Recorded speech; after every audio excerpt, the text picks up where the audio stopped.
नमस्कार दोस्तों, education classes Ramu में आपका स्वागत करता हूं। दोस्तों, उत्तर प्रदेश में एक ऐसी शिक्षक भर्ती जिसमें आरक्षण ही तय नहीं है और शिक्षकों की भर्ती पूरी करा लिया जाता है। रिजल्ट भी घोषित हो जाता है, लेकिन पता ही नहीं कि चयन सूची किस आधार पर बनाया जाए। आज हम ऐसे ही भर्ती के उत्तर प्रदेश के एक शिक्षक भर्ती की चर्चा करने वाले हैं, तो वीडियो को अंत तक देखिएगा। वीडियो पसंद आए तो लाइक शेयर सब्सक्राइब जरूर कर दीजिए। साथ ही साथ शिक्षक भर्ती से रिलेटेड फ्री में नोट्स पीडीएफ हमारे टेलीग्राम पर उपलब्ध कराए जाते हैं, तो लिंक इस वीडियो के डिस्क्रिप्शन में है, वहां पर आपको मिल जाएंगे, तो जुड़ना मत भूलिए। चलिए वीडियो को शुरू करते हैं। देखिए, उत्तर प्रदेश में एक ऐसी शिक्षक भर्ती है जिसमें आरक्षण तय ही नहीं है और उस शिक्षक भर्ती का रिजल्ट भी जारी कर दिया जाता है। तो आज हम उसी भर्ती पर चर्चा करने वाले हैं जिसमें आपको पता होगा कि उत्तर प्रदेश में जूनियर शिक्षक भर्ती आई हुई थी 1894 पदों पर, जिसमें प्रधानाध्यापक के 390 पद थे और सहायक अध्यापक के 1504 पद थे। उस भर्ती में अगर हम बात करें तो उस भर्ती का 25 फरवरी 2021 को विज्ञापन आता है और मार्च में ही उसका आवेदन शुरू किया जाता है। 17 मार्च के उसकी आवेदन की अंतिम तिथि थी, यानी कि 15 दिन के भीतर ही उसका आवेदन लिया जाता है उस शिक्षक भर्ती का। और उसके अगले ही महीने जो कि 18 अप्रैल को उसका पेपर भी करा लिया जाता है और उसके कुछ ही महीने बाद 15 नवंबर 2021 को उसका रिजल्ट भी आ जाता है और 43,610 अभ्यर्थी सफल घोषित हो जाते हैं उस शिक्षक भर्ती, जिसमें अगर हम बात करें तो उसमें प्रधानाध्यापक के 200 में से 130 अंक पाया था, प्राप्तांक निर्धारित किया गया था, मेरिट निर्धारित की गई थी जो सिलेक्शन प्रोसेस में थे। और 150 में 97 सहायक अध्यापक के प्राप्तांक निर्धारित किया गया था कि इतने नंबर वाले इसमें सिलेक्ट थे, जिसमें 43,610 रिजल्ट घोषित किया गया था। लगभग 23 गुना के आसपास रिजल्ट घोषित किया गया था इस शिक्षक भर्ती, क्योंकि जूनियर शिक्षक भर्ती थी। अब जैसे ही इतनी हड़बड़ी में इस रिजल्ट को घोषित किया गया था, तो उसमें कुछ हड़बड़ियां दिखी गई छात्रों के द्वारा। तो उस भर्ती को परिणाम आने के तुरंत ही बाद उसको हाई कोर्ट में मामला में लेकर चले जाते हैं, उसके रिजल्ट पर सवाल उठाते हुए।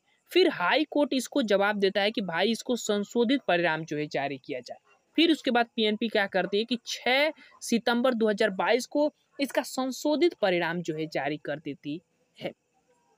अब जब संशोधित परिणाम जारी करती है तो पता ही है कि जो पहले से चयन सूची में आए हुए अभ्यर्थी थे वो फिर से उनका वहां से नाम हट जाता है। तो जो अभ्यर्थी उस चयन सूची से बाहर होते हैं वो फिर इस मामले को लेकर कई आधारों पर इसको फिर से हाई कोर्ट में लेकर चले जाती हैं। फिर याचिकाएं दायर हो जाती है इस भर्ती पर, जो कि 1894 पदों पर भर्ती थी, जूनियर शिक्षक भर्ती थी।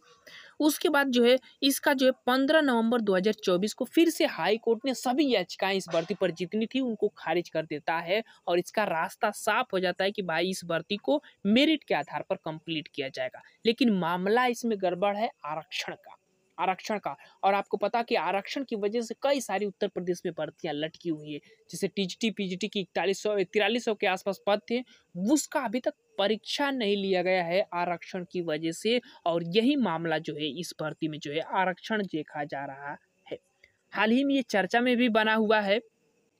इस भर्ती में आरक्षण का कोई नियम ही पालन नहीं किया गया है। जैसे कि भर्ती विज्ञापन आने से पहले आरक्षण निर्धारण किया जाता है, लेकिन इस पर आरक्षण का नियम ही लागू नहीं किया गया है। इसमें साफ साफ इस भर्ती में बताया गया है। जैसे आप देखेंगे इसमें कि 15 फरवरी 2024 को सभी याचिकाएं खारिज कर दी गई और संशोधित परिणाम के आधार पर ही चयन करने का आदेश दिया गया था हाई कोर्ट के द्वारा। उसके बाद ये मामला शासन में लंबित है। अब शासन में लंबित है आरक्षण की वजह से।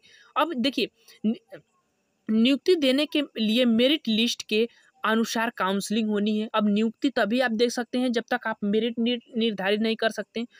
और इस भर्ती का विज्ञापन जारी से पहले ही आरक्षण निर्धारण नहीं किया गया था। अब तक तय नहीं कि आरक्षण स्कूल स्तर पर दिया जाए या जिला स्तर पर दिया जाए या राज्य स्तर पर आरक्षण की व्यवस्था की जाए। इस भर्ती में ये निर्धारित ही नहीं है और इसका निर्धारण शासन करता है, तो उसने इस पर कुछ अभी तक निर्णय ही नहीं लिया है।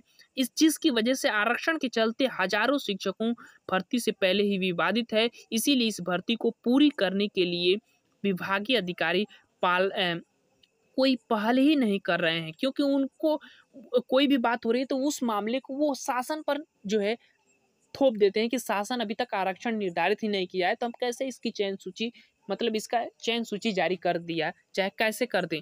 तो ये जो है सभी मामले को टालकर शासन पर लंबित कर दिया जा रहा है।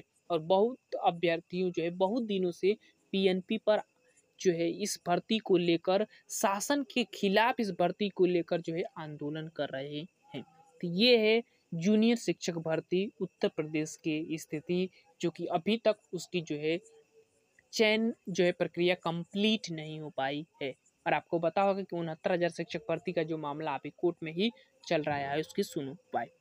ये है 18,094 पदों पर जो भर्ती जूनियर शिक्षक भर्ती की हुई थी 2021 में। उसमें विधानसभा का चुनाव था और उसी विधानसभा को चुनाव को लेकर ही इसको आनन फानन में पेपर कराया गया, रिजल्ट लाया गया, उसके बाद चयन सूची भी जारी कर दी गई, फिर उसको कोर्ट में ले जाकर इसको मतलब फिर से दोबारा संशोधित सूची भी जारी कर दी गई। लेकिन आरक्षण की वजह से निर्धारण ही नहीं है शासन की तरफ से कि किस आधार पर जो है आरक्षण की व्यवस्था किया जाए इस भर्ती में, ताकि इस भर्ती को कंप्लीट किया जाए। अब इसी को लेकर बहुत से अभ्यर्थी कभी शिक्षा विभाग के पास तो कभी अधिकारियों के उनके आवास पर जाकर इसको धरना प्रदर्शन दे रहे हैं, लेकिन इस पर कुछ भी सुनवाई अभी तक नहीं हो पा रही है।